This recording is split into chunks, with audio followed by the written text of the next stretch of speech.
of applause. Ridiculous. Hands in the air like we really do care, Tom. Hello. Hello again. Good morning. Good morning. Welcome back to the show. How are you, my friend? I'm very excited to be here. Yeah, we're very excited to have you here. Tom, you bring such great energy, my friend. Same. So you're about to go off to rehearsals. Is that today? Yeah, we're starting rehearsals for the tour today. All right, so you're here with us. Thank you for coming here with us. No I really worries. appreciate it. Pleasure. Then you're off to Saffron Walden too. Yeah. Just tell us about this, because I'm fascinated by all this stuff. You know I am. Yeah. So the phenomenon of rehearsal rooms. Yes. Right. Yes. So you're going to a room to rehearse, and it's not round the corner.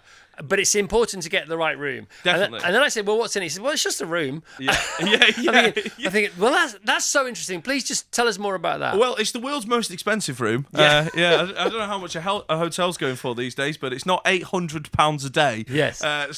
Normally it's quite expensive, and in London there's a bit of choice, but you're mostly getting ripped off. But luckily I've got a mate who's got a studio that he's lending us, which is going to be absolutely amazing. It's got a pool table, kitchen, shower. I mean, a shower in a rehearsal room, and then like a nice. So it's toilet. a bit like a youth club, really. You want Yeah. No, but it is though, isn't it? Yeah, absolutely. A bit fancier maybe, but yeah. Yeah, but it's the same vibe. Yeah, absolutely. Do you know what I mean? 100%, yeah. So you got your pool table, you got your dartboard, you got your drink station. Yeah. You got a fridge. There's a lot of downtime in rehearsals, so like you want a pool table or a ping pong or something for the lads to do. When we were writing Don't Forget Your Toothbrush and TFI Friday, we had the same thing going on. Yeah. Tuesdays was writing day, Wednesday was writing day, Thursday blocking through, Friday rehearsing, and then the show itself. Same kind of thing.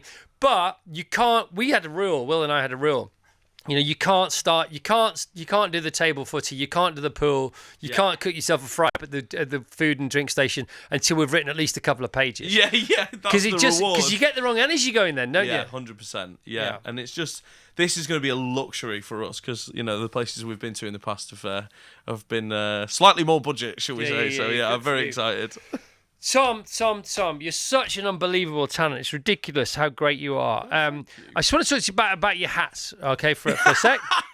You and I. It's a beautiful segue. That I love we it. share a bit of a hat fetish. Yes, absolutely. By the way, segues aren't punk, man. Yeah. We ain't doing that. We just go. Go. I love it.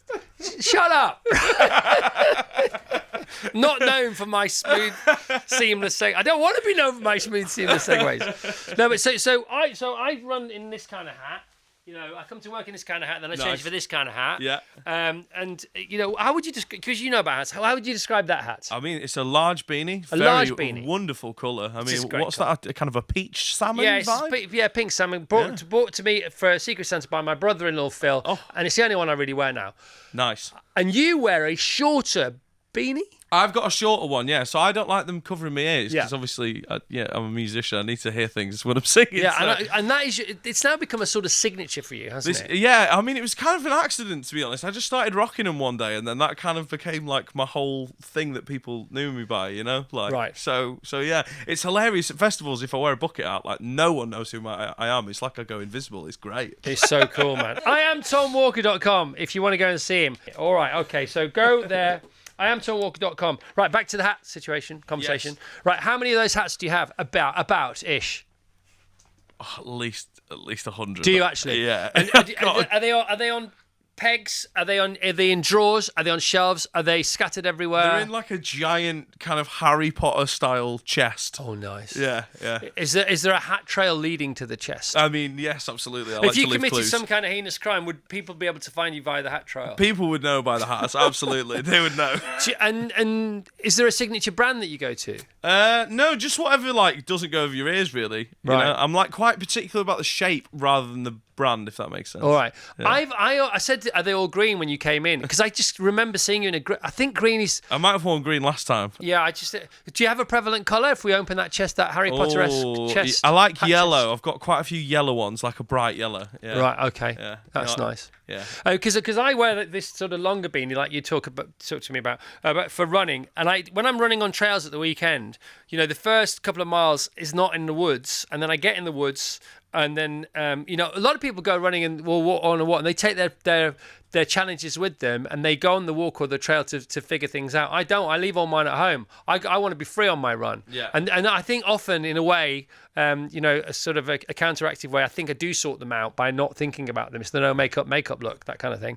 But by the time I get into the woods, I then have to take because of what you're talking about, Yeah. I have to sort of do a double turn up on the beanie Yeah. because I can't hear the birds.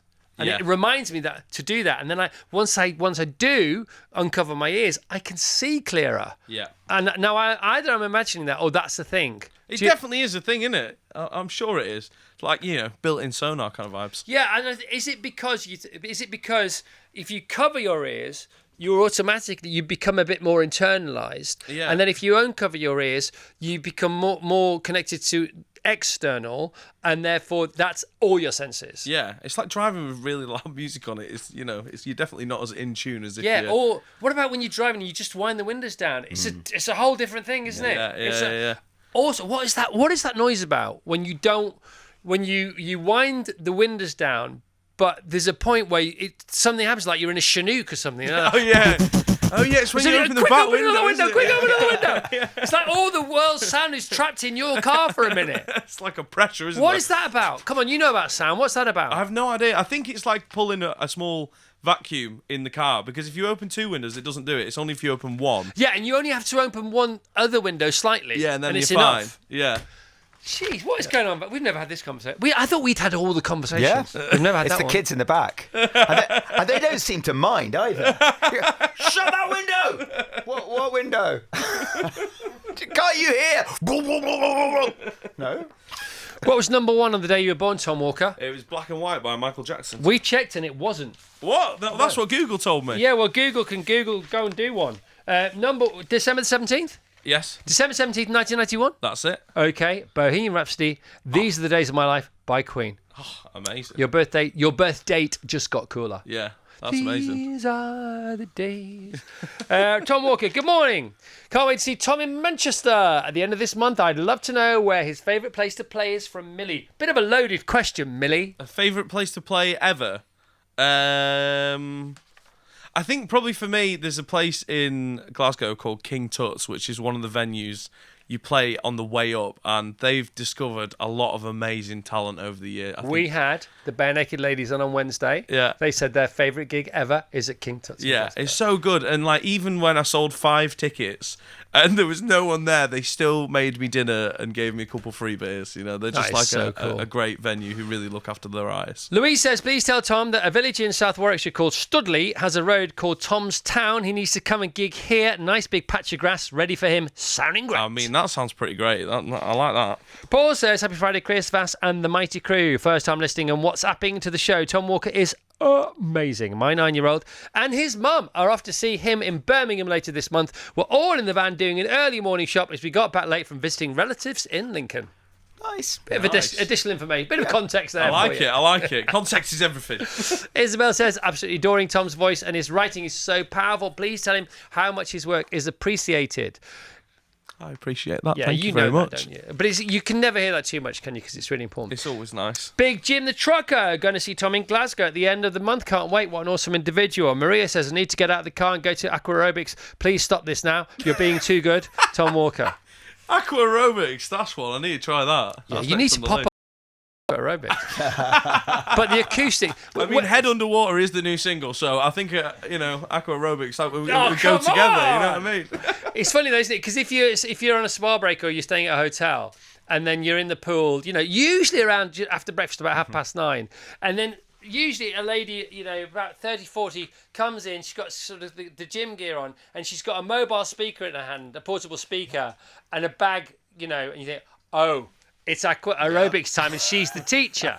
And then she plants up and then ladies and maybe one or two gentlemen of a certain age. I always think the gentleman of a certain age is single and he's like looking to have some He's on the pool. some water fun with the aerobics, And also he can be cheeky, can't he? He can be the cheeky chappy. And then they all get in, and then the lady turns the mobile speaker on, and the acoustics are so bad. You can think, I'm right next to the speaker. I haven't got a clue what song he's playing, because that really does freak you out, doesn't it? Yeah, full cave mode. Yeah, you've played in caves. I did a cave tour. How was that? I mean, it was great. Very and you interesting tour for the sound man. I was going to say, yeah. because you came on and talked about that last time, but we didn't have the sound conversation. Right, okay, well, let's have it because it actually is like genuinely interesting. So, one of the places was a slate mine, which meant all of the rock that was coming out was quite jagged. None of it was flat. So, it sounded amazing in there because the sound wasn't bouncing about too much. But then we played a limestone mine. When all the limestone's cut out, it's cut out completely flat because obviously they want it for buildings and the side of cathedrals and all that kind of thing. Hard. Oh my God, the kick drum, I measured it, echoed for 1:45 down there. What? It was crazy. That was a So a you tough gig to make. could have finished the gig Yeah. and been home, It was still going. but by the time. It's still going. Oh, that's so cool. That's so cool. What's the best acoustics ever? Best acoustics. Churches are always really cool. If it's just you and a guitar or a piano, churches, cathedrals always sound amazing. See, now that for me, they're cave-like-esque, cavern-like-esque. Yeah, but some of them are quite balanced. Like, some of them are way too big, but some of them are like, really, really Do you think they beautiful. were the architects back in the day had that in mind? They definitely did, yeah. So at Westminster Abbey, I've played in one of the rooms there, and the roof was specifically designed at the time. So if you were stood in the centre of the room, you'd be able to project to everybody that was sat on the benches around you, and it sounds absolutely unbelievable. Love it. Because the Hollywood Bowl, have you been to the Hollywood Bowl? I have not, no. Because that is amazing, isn't it? The way that's set up. I mean, it looks so cool, yeah. Angeline says, "Oh guys, Tom's voice is so powerful. You can hear every emotion in his tone. Thanks for having him on the show this morning. He's amazing." Well, you're welcome. It's all down to us, Yes, isn't it? it is, yeah. Thanks to Chris and Vass for having him on the show. He came on bended knee. Yeah. Please let me play on your show again. It's all down to us, Vass. We said fine. Yes. Just so If that we have to. Angeline and her would say thank you to us. Yeah. Saw him at Barrowlands in Glasgow. Absolutely amazing. By the way, you can still go and see him. IamTomWalker.com at various places, various venues in April and May. Check out IamTomWalker.com for availability. Loads and loads and loads of the venues are sold out. But not only does he pop up at queues near you sometimes, if you're very lucky, but also he's going on tour with the Darts. So it's Tom's Towns. It's the Walker's Arrows tour. So how's this working? Where's this? Yes, we've just come up with this concept after 6 months of intense planning. And yes, me, Luke the Nuke, other Darts players. But you love the Darts, don't you? I do, yeah. See, yeah, that'd yeah. be so cool, wouldn't it? Yeah, I've never been up to Alexandra Palace, but I've always wanted to go there with my mates. But last time we looked into it, I think we were a bit late to the party, and it was 180 quid a ticket. We thought, it's not cheap. I mean, Yeah. it is one of the highest tickets in town. Vassos used to get him for free. In fact, better than that, you used to get paid to go, didn't you? Yeah, I used to commentate. It really is the best party. What's the in town. best I bet. darts match you've ever commentated on? Oh, there was the Viking Andy Fordham playing Ray Barneveld, the postman, this Dutch guy. I love it. And the Viking won to get through to the final of the World Championship, and he's a big crowd favourite, Yeah. big Andy Fordham. And the level of darts was just so extraordinary, and the fans were having so much fun because it's like sport that you can't quite believe is happening in front of you, and it's darts, and everyone's in fancy dress, and they've had a drink or two, but there's never any issues. It was just drink or two. yeah, or 10. It was fantastic. But we noticed, Tom, that your tour pretty much follows the same towns and the same venues as the Premier League darts. Yeah, who's stalking who? Yeah, well, exactly. Yeah. And they always say that Dublin is the place where it's just different gravy in The Dublin. crowds Would you are agree with so that? amazing, yeah. We're playing the Olympia, which is one of my favourite venues in the world, and I have one of my favourite gigs of my entire life there. And there's just such an energy in Dublin, especially. Yeah, it's really, really Well, great. listen, they're bringing back Blind Date with Claudia Winkleman. It's on the front page of The Sun today. The BBC have bought the rights to that, and she's going to be. I mean, who's not going to want to watch that? She's definitely going to open it. You know, the box office. We're going to be there for the first weekend. If it's any good, we'll be there. You know, thereafter for as long as Claudia wants to be on our telly hosting that show. I love that show. They brought back Gladiators. They brought back Wheel of Fortune with Graham Norton. What about if they brought back Bullseye? But Bullseye in brackets, you're not kidding, right? So as opposed to in a TV studio, you do it at Ali Pali, or and it's still the same game show, but it's with Luke the Nuke and it's with all the big darts players, and it's just like, I don't know, it's on Netflix and it's on the film in 70mm. Brilliant. Why don't we do that? Darts is great. Darts is really rocking this. Can you play? Do you play? No, I'm terrible. Awful. I'm all right at darts. Are you? I'm all right. Yeah. I feel like there's a sweet spot in the pub with the pints and darts. Do you know what I mean? You're right. I think 2, and like you're like, it's that false confidence, but then you get past that and you become terrible again. You know? Yeah. Marianne said, how phenomenal is Tom Walker? He's all right. I now have the dilemma of starting work or listening to the rest of the show. It's an easy decision. Yeah, of course, man. Ruth in Hampshire, Tom Walker's teeny weeny beanie is so iconic, as is he, sounding fantastic. You haven't got a spare one, have you? I do with me, yeah. I'll give you one. Yeah. I'll buy it from you. You don't need to buy it. You can have it, mate. I've got loads. Will you sign of them. Yeah, of course I will. How many do you have with you? I've just got the one. Yeah. Okay. Yeah, just the one. Honestly, I would love you can a have shorter it. beanie. It's bright orange. You're gonna love it. Oh God, I love it already, man. Susan says, Tom, when you're in Belfast, I highly recommend coming to the queue for Flout Pizza, East Belfast. Great queue to play to if you're looking for a queue to play to. I like it. Is the queue there because it's such a popular establishment? Yeah, insane flavours. Ooh, insane. Tom is sounding out of this world as per loving the show. Have you seen that thing, the YouTube show, Hot Things? Oh, Hot Ones. Hot Ones, rather. Hot ones. You have. Yeah, it's one of my favourites. Yeah, I love it. It's so good. I haven't Sean seen it, C. but Evans. I feel like I've seen it because my kids watch it all the time. Oh, mate, yeah. I've not watched it in a little while, to be fair. I'm probably falling behind on the episodes, but yeah, I mean, it's amazing. Apparently the Jennifer Lawrence one is off the chain. Yeah, I mean, honestly, I bought the hottest sauce that they have, and I put a pea-sized amount in my mouth. It took 45 minutes to calm down. I had a can of squirty cream that I was just squirting in, trying to get. What is going on with chilies? Why are they on the planet? What? I mean, okay, let's have some. But why do they go to, what is it, the Scoville scale, isn't it? Yeah. Why do they go to like 27,000 or something like that one is 2 billion, I believe. 2 billion? 2 million, not 2 million. billion.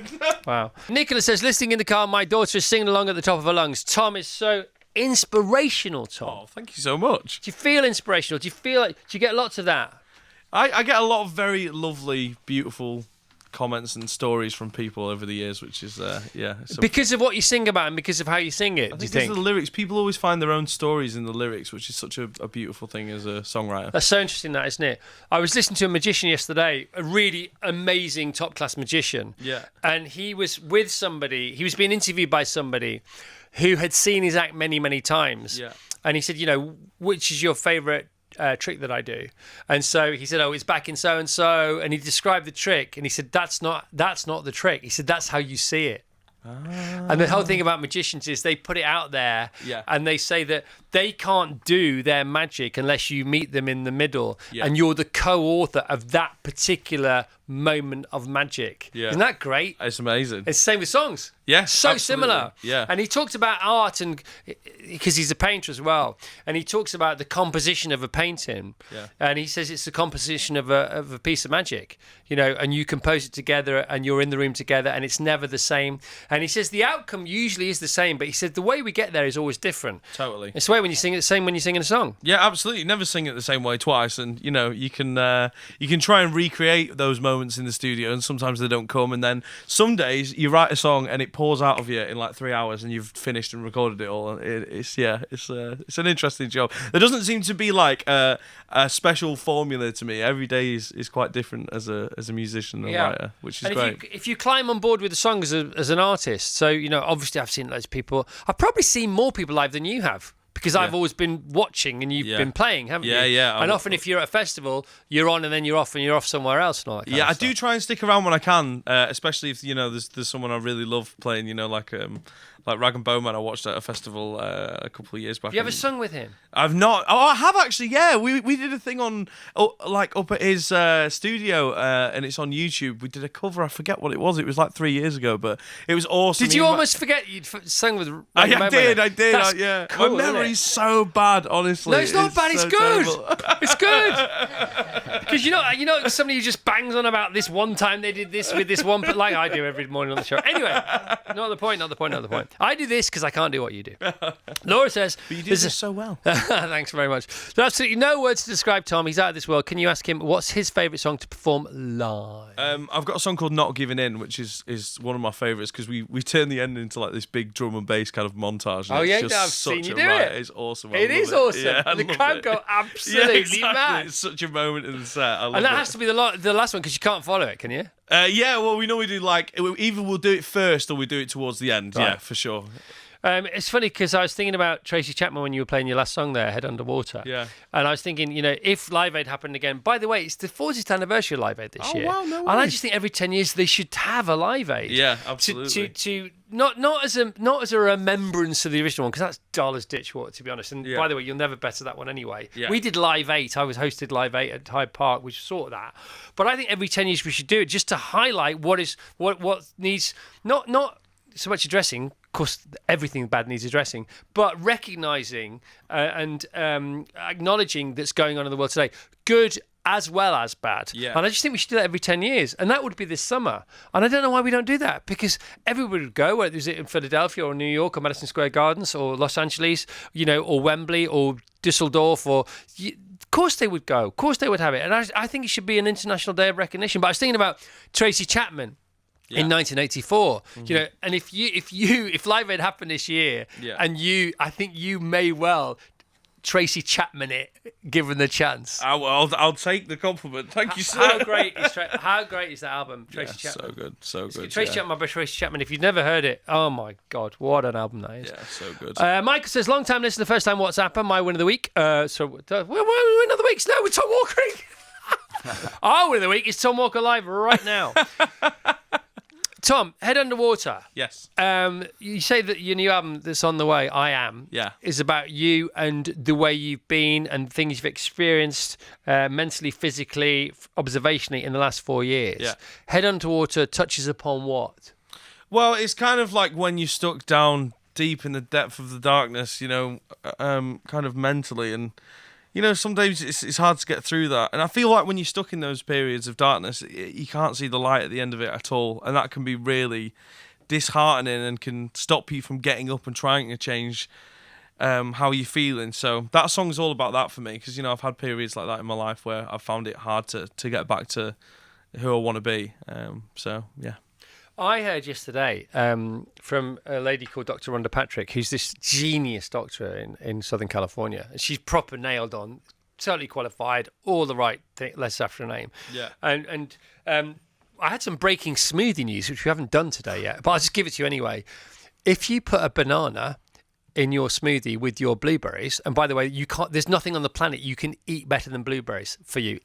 Maybe broccoli, but it's a world title fight between those two, and everything else just needs to wait their turn. But if you've got a smoothie with blueberries in and you put a banana in it, it neutralises all the benefit of blueberries. What? Yeah. No way. Yeah. Why? Banana's really good for you. Blueberries really good for you. Put a banana, and by the way, bananas are in most smoothies because they make them taste like ice cream. Yeah. And completely nullifies all the benefit of all the blueberries. Wow. Gutted to hear that. But she also told me about the effect, the benefits of heat therapy, saunas, for depression. Yeah, absolutely. Have you heard about this? And for your heart as well, isn't it? It's really, really, really, really good. It's great for your aerobic, but for depression, they say as a non-chemical, non-pharmaceutical, one-off hit. Yeah. She's done all the research for this. She has said that people who are suffering from depression, and it's a particular protocol. It's not just a sauna, but she talks about it. If you want to hear about it, she talks about it on her most recent podcast with Shane Parrish on the Knowledge Project, one of the best podcasts on the planet. It's this 90-minute masterclass of just a few things. You don't get lost in the weeds. Just a few things that are really, really extremely good for you. So she says that the 3 most important things you can imbibe: number 1, omega-3; number 2, magnesium; and number 3, protein powder. She does it like that, so it's easy to, because I've remembered it. I can remember it all. And she talks about this particular heat protocol. Yeah. And she's done it, and she said it can lift people's spirits.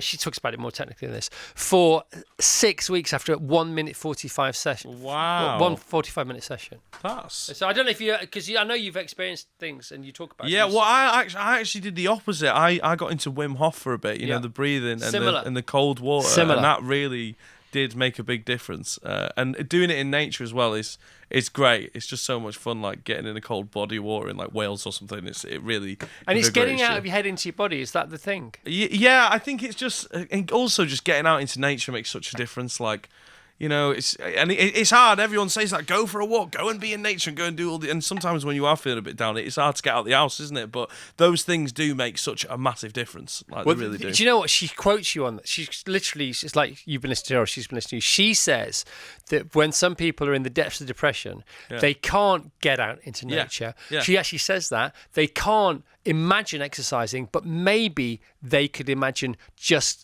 climbing into a sauna for a few minutes. Yeah. And she said that'll unlock the door. Yeah. You know, or open the cage, you know, and say, you know, off you go. Yeah. So fascinating. There's no words. There is no words to describe how well Tom is going down with the audience today. Kate says, desperate to know how Tom is such a talented person. His music is so powerful. He reminds me so much of a number of artists in a positive way. Can you ask him if you could collaborate with anyone in the world? Who would it be? Oh, it's a great question.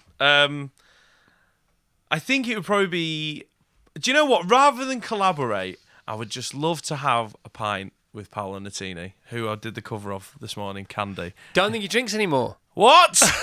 I'd love to have a non-alcoholic lager with Paolo Nutini. You never met him? No, I've never met him. He's done us a few times. Yeah. He also played in our pub once. No way, really? When we used to do the dining disco. Yeah. He was unbelievable.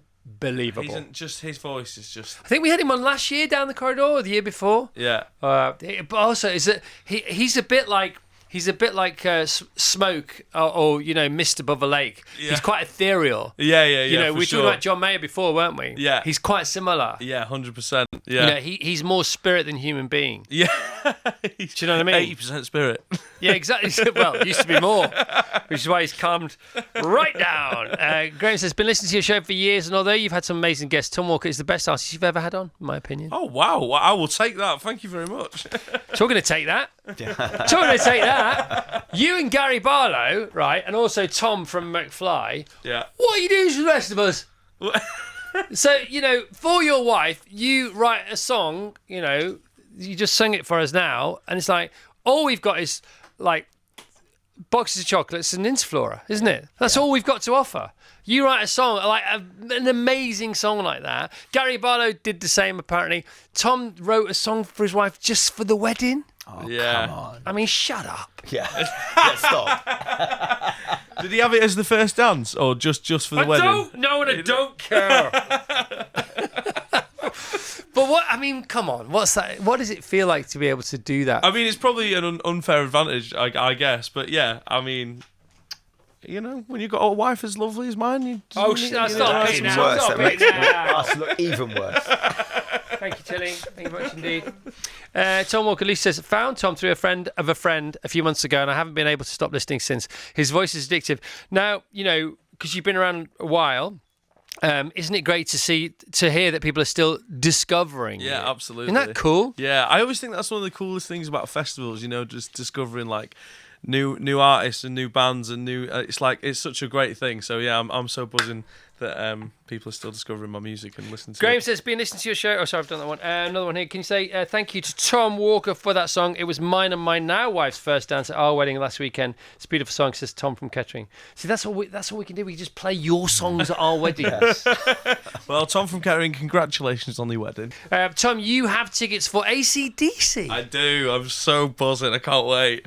Unbelievable. Yeah. Me and my dad are gonna go Oh down. my God, you're going to have the best time ever. It was actually my first gig as well. Was AC/DC that my dad took me to. When? Paris. Where? It was in Paris at the Stade de France when I was 9 years old.